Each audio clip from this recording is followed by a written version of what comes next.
When you look at these shoes, what words come to mind? And I'll describe these shoes for people who might be listening to this talk rather than watching it. So there is a size 5 pair of pink, light pink Converse high tops, slightly scuffed, slightly worn, and a little bit faded. So what words come to mind? Is it cute? Is it small? Is it you're thinking about a girl? What would you think now that I tell you these are the shoes of my 6-year-old daughter? And she has Rubinstein-Taybi syndrome and brittle bones. Does it change the words that you think of? These are the shoes of a leader. I'd like you to take a moment and look down at your own shoes. Those are the shoes of a leader as well. And my daughter Eliza and I need you to be leaders. So I will tell you a little bit more about the shoes later, but for the moment I want to tell you about a very deliberate strategy that is related to these shoes. So my husband despairs at times and loves at times the fact that I am a planner. So part of our planning for our life as a family has been a very deliberate strategy of inclusion. And I will talk about that more later. And these shoes are the leadership in inclusion in our very deliberate strategy. Now, Jordan hasn't sung for us today, and I promise not to sing as well, but Cyndi Lauper has helped with some messages from my talk today. So Cyndi Lauper said, "Don't be discouraged. Oh, I realise it's hard to take courage.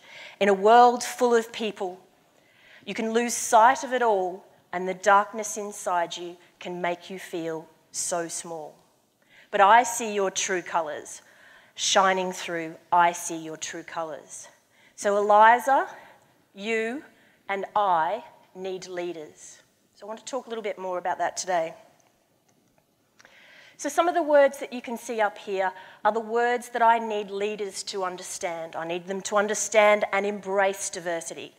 I need them to know what ableism is and to be aware of when they are being ableist. I need them to embrace inclusion, to look at leadership as leading the way in advocacy, and also approaching disability from an inclusion standpoint, not from an exclusion or a segregation. There are many places that you can go to find out what Australians value about inclusion and diversity.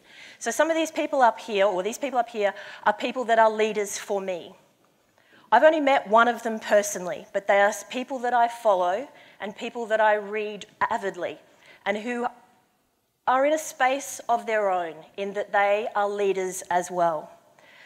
Something very important to take into account is the quote up here which says, "I am not your teachable moment." So where there is difference in your life, I'm asking you to be the one that explores, the one that seeks to understand, not waiting to be taught as to how you're meant to react. But there is always a fine line between curiosity and intrusion. So I want you to think about that as I go through some of the things we're talking about today. Not every disability that we have in our modern day society is visible. And that's something to take into account when you're trying to discover the difference and to embrace diversity, is knowing that sometimes it's not always what you can see, and it's also how people experience things. So just briefly, I want to talk about me for a moment. So this is me a number of years ago. And my story is relevant because of the role that I play as a mother. So I went through a typical middle-class Brisbane upbringing, an education in the 1980s, and I was one of those people that was taught to value education, embrace family, probably buy a home, travel the world, and have lots of experiences. And if you worked really hard, I was told then you could have it all. So I've been very fortunate where I've swum in the blue pools of Iceland, I've eaten the best empanadas in Chile, I've travelled in a tuk-tuk, I've travelled on the tube, I've visited synagogues and shrines and churches and mosques. But the reality is, I knew nothing. I knew nothing of discrimination, I knew nothing of violence, I knew nothing of addiction, and I knew nothing of poverty. So while I'd had this wide-ranging experiences, I did know that I knew nothing. This is the photo of our family. This is my family, my husband Jeremy, our oldest child Edvard, and our daughter Eliza. So they're both under 8, quite close together, and while I knew nothing about these things, about diversity, disability, etc., I did know that we were a family, and that we were a family that wants to be included in our local community, to be included at every level, for both our children to be valued and included.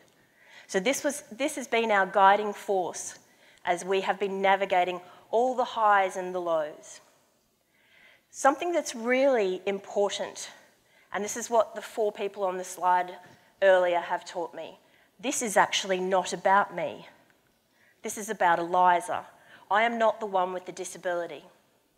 Eliza is the one with the disability, and she will write her own story.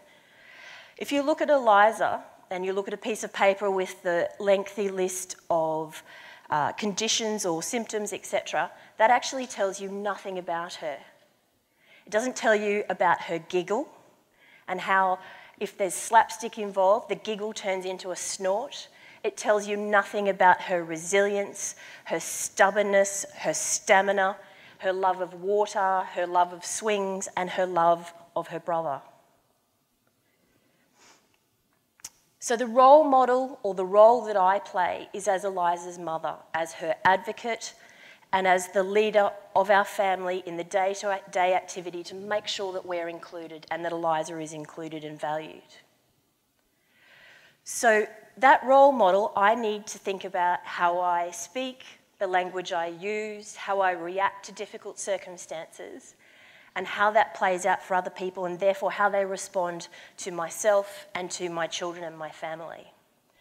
So I am not a keyboard warrior. I am not a martyr mummy. So we don't expect anything more for us as a family than anybody else does. And we're not victims in this circumstance. We are in charge of our own destiny, and that has been our guiding force as a family. That doesn't mean that I am a saint by any means. I still need to pick myself up at times and think about what I'm trying to achieve for my family and what's the most important thing. So I want to ask you now something of you. I want to ask you to be leaders. And I'll give you a couple of examples to start with. The next time that you get off a train or a bus and you go up the stairs past someone who's a little bit slower than you, I want you to stop. I want you to think that maybe that person hasn't eaten today, and the exhaustion of getting up those stairs is the thing that's really pushing them in the morning. I want you to think about maybe that person is going off to their last day at work and they have no idea what's next. I want you to think about whether, have they ever been to that station before? Maybe they have no idea where they're going. So the next time also that you go to charge into a lift, I want you to stop and think. Think about the person that might be coming out of the lift, the dad with the pram, the man with the bung knee, the kid that has no idea how they're going to get home. They don't have any money left on their go-kart. I want you to think also about the woman coming out of the lift who is too scared to go home. The other thing I'd like you to think about is the next time you're somewhere and you hear a noise or a voice or some words that are unfamiliar to you, I want you to stop, pause, listen, and imagine. Not to flinch, not to judge, but to think, that's somebody that's different to me. I'm fascinated to know, but it's actually okay that something is different in this circumstance. One of the things that we are faced with challenges in this modern day society in finding leaders around diversity and inclusion is that a lot of our messages, a lot of our information is tailored to our likes, it's tailored to our feed, it's tailored to however we get our news. And quite often we are conversing with like-minded people. We're actually posting or doing battle with 140 characters, GIFs and memes and posts with people who are actually on the same page as us. And that's not how we get diversity. That's not what we want from our leaders. We want people to value difference, to try and understand what is different about other people. So I would ask you to think about where you get your information from. It doesn't always have to be from people that you agree with. A red-headed person spoke recently in the Australian Parliament, and while I didn't agree with what that person said, I made sure that I read every single word that she had said in that context to try and understand where she was coming from, what had driven that statement that she made. So it would have been very easy for me to fire off a post that just attacked the one piece that was being reported, but it was very important to me to try and understand where the whole thing was coming from. So I need you to be leaders. I need you with all your difference, all your curiosity, you in all your glory to be leaders as well. Now, what I don't need you to do is to become a politician. Please don't. I don't need you to become millionaires or billionaires and at a certain point in the height of your wealth, you decide to donate a large amount of money to a philanthropic cause. I don't need that. I don't need you to become a faith-based leader and preach about giving to others and considering others. I don't need you to become an elite sportsman or women and wear a jersey that signifies to me that you've been briefed on a particular issue before you run out on the field or compete in a sport. I don't need that. I don't need you to become a clinician or a scientist and find a cure or find a fix for my child.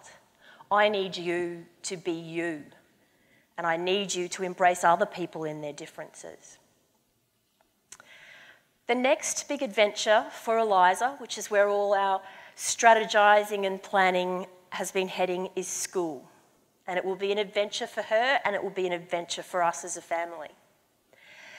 School is where most of us spend at least 11 years, and it's where we learn about the outside world, beyond our family, beyond our small home and the comforts of home.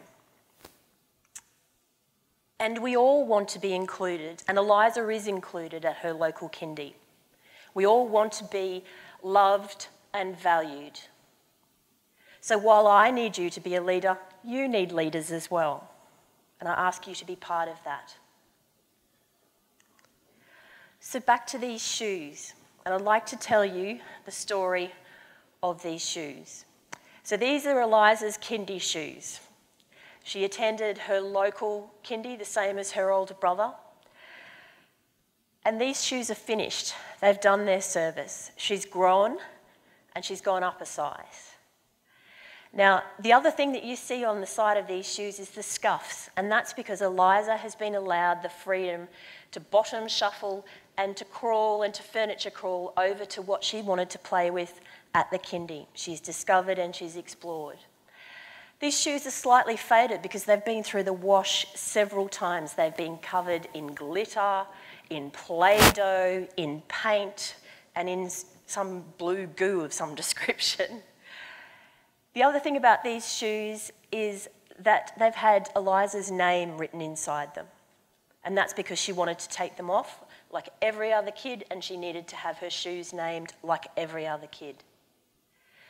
So these shoes for me represent diversity, difference, and a very strategic approach to inclusion for our family.